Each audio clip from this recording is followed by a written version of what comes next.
Tamil Nadu politics के अंदर फिर से एक नई कंट्रोवर्सी सामने आ चुकी है, जहां पर इस बार निशाना साधा गया है टीवीके के ऊपर। जब से टीवीके आई है, उनका पॉलिटिकल डेब्यूट के बाद से विजय की पूरी पार्टी हर मिनट एक नए कंट्रोवर्सी में चलती ही जा रही है। कंट्रोवर्सी छोटी हो तो मैं समझ भी सकती हूँ, पर कोई बिगिनर पॉलिटिकल पार्टी अगर ऐसी कंट्रोवर्सीज फैलाना शुरू करेगी तो उससे नेगेटिव पीआर तो अपनी जगह है। खुद के जो लोग हैं, वोटर्स, वही ना गुस्सा होकर चला जाए, ऐसी नौबत नहीं आनी चाहिए। और टीवीके के लोग समझ नहीं पा रहे। मुझे लग रहा है ये पूरी स्ट्रैटेजी उन्हें अपनानी चाहिए। यहाँ पर कुछ और ही देखने को मिल रहा है इस टाइम पर। दरअसल 12 मार्च को एक टीवीके के द्वारा चेन्नई में प्रोटेस्ट हो रहा था।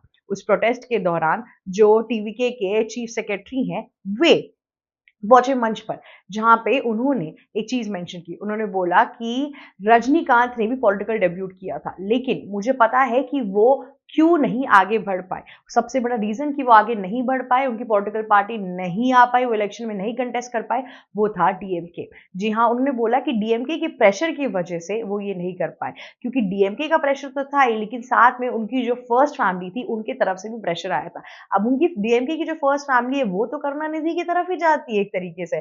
तो मतलब एक तरीके से फ्रैक्शन वहीं से आ रहा है, ठीक है, लेकिन उन्होंने मेंशन नहीं किया नाम, राइट। अब यहाँ पर इस पूरे स्टेटमेंट के बाद से तमिलनाडु के अंदर तहलका मच गया, क्योंकि रजनीकांत सिर्फ सुपरस्टार नहीं है, रजनीकांत को पूजा जाता है तमिलियन इंडस्ट्री के अंदर, लोगों के अंदर उनके लिए बहुत प्यार है, बहुत आदर है, सम्मान है। और टीवीके के ये जो लीडर है अर्जुना, इन्होंने इस तरीके का स्टेटमेंट दे दिया, जिसके बाद से लोगों के अंदर गुस्सा आ गया। यहाँ पर गुस्सा अगर आप देखेंगे तो सिर्फ और सिर्फ टीवीके के अलावा कहते एआईडीएमके और बाकी लोगों को ही नहीं आया, पर बीजेपी के लोगों को भी आया, डीएमके के लोगों को भी आया। और इन सब चीजों के बाद से रजनीकांत के अंदर और भी ज्यादा गुस्सा आ गया।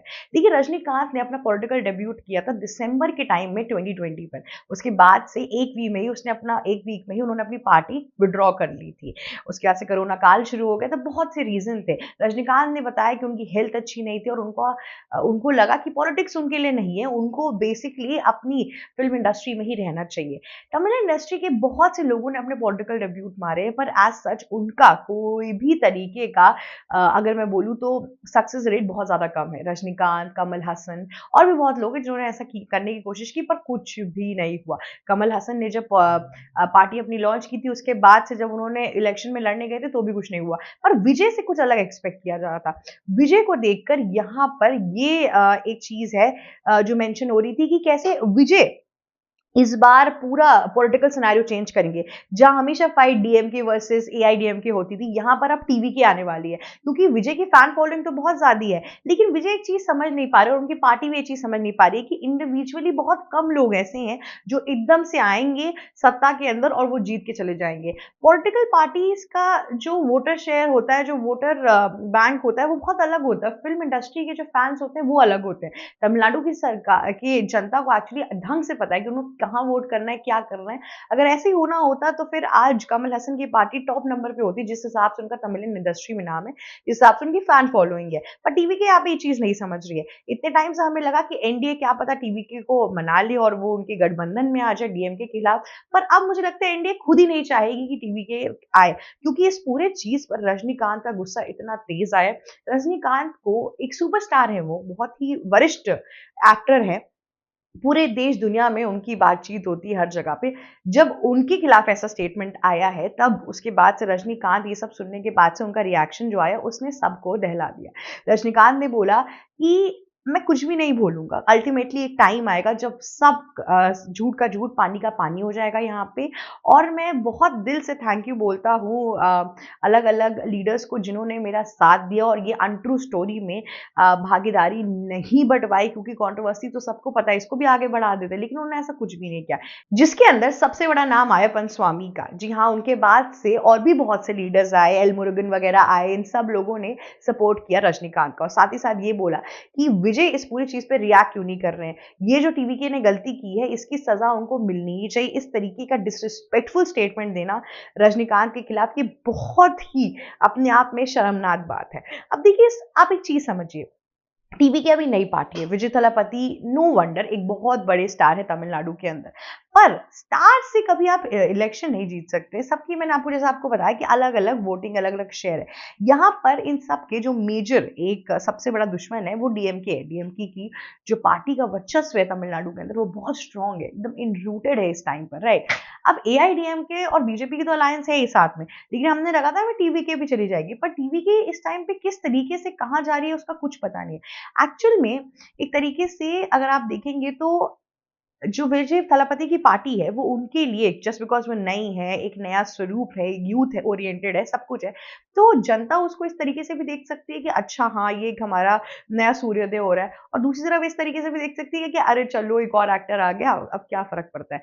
लेकिन यहाँ पर अभी कोई भी अंदाजा नहीं लगा सकता है कि एक्चुअल में विजय थलापति को वोट कितने मिलने वाले हैं। लेकिन विजय थलापति की पूरी पार्टी में पॉलिटिकल स्ट्रैटेजीज की बहुत ज्यादा मिसिंग है, क्योंकि ऐसा स्टेटमेंट देना इसका मतलब ये है कि आप एक तरीके से जो पुराने वरिष्ठ एक्टर्स हैं उनका आप सम्मान नहीं कर रहे, आप अपने पॉलिटिकल अलायंसेस का सम्मान नहीं कर रहे। रजनीकांत तो किसी पार्टी के अंदर भी नहीं है, उनका कोई स्पॉन्सरशिप या प्रमोशन भी नहीं अभी इंपॉर्टेंट रहा है इस पूरे कैंपेन के अंदर, पर ऐसे स्टेटमेंट्स देना वो गलत है। दरअसल बात ये हुई कि वहां पे जो अर्जुना थे, जो टीवीके के लीडर अर्जुना, वो बोलना चाहते थे कि डीएमके ने रजनीकांत को तो भगा दिया पर विजय थलापति को नहीं भगा पाएंगे।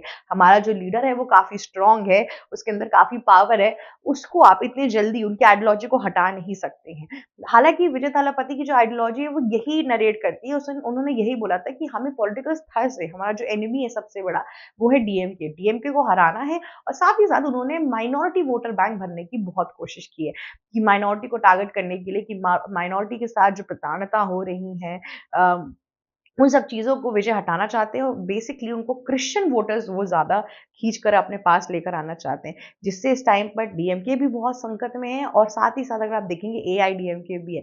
देखिए एआईडीएमके को हम साइड कर देते हैं, उस पार्टी का जो वर्चस्व है वो ऑलमोस्ट नीचे जाता हो जा रहा है, उनका डाउनफॉल का एक अपना रिजीम बन चुका है वहां पे। आज सच अगर आप बीजेपी की तरफ से अन्नामलाई को छोड़ देंगे, उसके अलावा अगर आप एआईडीएमके को ढंग से देखेंगे तो आज सच आपको कोई स्ट्रॉन्ग प्रेजेंस नहीं दिखेगा कि आपको लग रहा हो कि अच्छा ये लोग डीएमके के सामने खड़े हो जाएंगे, वो ऐसा कुछ नहीं दिख रहा है। पर ये है कि बीजेपी के अन्नामलाई, एआईडीएमके और टीवी के अगर साथ मिलकर आए तब एक बात होगी, क्योंकि ये पूरा वोट बैंक ये अपने पास लेकर, तीन तरीके का जो कास्टिज्म है वहां पे, उसके बेसिस पे ये पूरा वोट बैंक अपने पास लेकर आ जाएंगे। लेकिन ऐसा कुछ भी सच होता हुआ दिखाई नहीं दे रहा है। अब मुझे लग रहा है कि बीजेपी टीवीके को अब बिल्कुल भी नहीं बोलेगी, क्योंकि चुनाव ऑलमोस्ट आने वाला है। अप्रैल में डेट्स आ चुकी है चुनाव की, और जो नॉमिनेशन डेट आएगी वो 8 या 9 को आएगी, राइट। अब नॉमिनेशन डे के 1-2 दिन पहले थोड़ी ना वो सिलेक्ट करेंगे कि कौन पार्टी में आना चाहता है, कौन नहीं आना चाहता है, राइट। यहाँ पर वो क्या कहते हैं टाइम लेंगे, अपने हिसाब से चलेंगे, राइट। अब ये चीज आप समझिए कि उसके बावजूद भी अगर आप इस एक चीज को देखेंगे तो आपको एक और चीज समझ में आएगी कि कैसे बीजेपी ने ट्राई तो किया, पर टीवीके की अकल ठिकाने नहीं आई, टीवीके को समझ नहीं आया, और टीवीके इस पूरी बात पे चुप साध कर बैठा हुआ है। इतना ही नहीं, अगर मैं आपको एक और चीज समझाऊं तो अब मुझे लग रहा है कि बीजेपी और बीजेपी और एआईडीएम के साथ जाएंगे, जिसके तहत हमें ये भी समझ में आ रहा है कि इन दोनों पार्टी के जो वोटर शेयर है ये एक साथ जाएंगे। ये लोग वोट काटेंगे तो सही, पर डीएमके के खिलाफ इतना स्ट्रांगली प्रेजेंट नहीं कर पाएंगे, और टीवीके का सरकार में आना तो दूर की बात है। मुझे लग रहा है कि उनका वोटर बैंक सिर्फ वोटर बैंक काटने का काम करेंगे। और अगर तीनों के प्रोडिक्शन में अगर देखा जाए तो टीवीके अगर सिंगल हैंडेडली चलेगा तो वो 3rd नंबर पे आएगा, क्योंकि ऐसा हमने बहुत कम बार देखा है कि पॉलिटिकली कोई आया है यहाँ पर, सॉरी एक्टर बैकग्राउंड से यहाँ पे आया है और एकाएक वो जीत के चला जाए, ऐसा बहुत कम बार हुआ है। तो इस बार भी उसके कम चांसेस हैं होने के। अब देखते हैं कि इस पूरे तमिलनाडु के इलेक्शन में और क्या क्या होता है। आज के लिए बस इतना ही। अगर आपको वीडियो अच्छी लगी तो लाइक, शेयर, सब्सक्राइब और कमेंट करना मत भूलिएगा। जाते जाते बेल आइकन भी हिट कर दीजिएगा। Thank you so much for watching our video.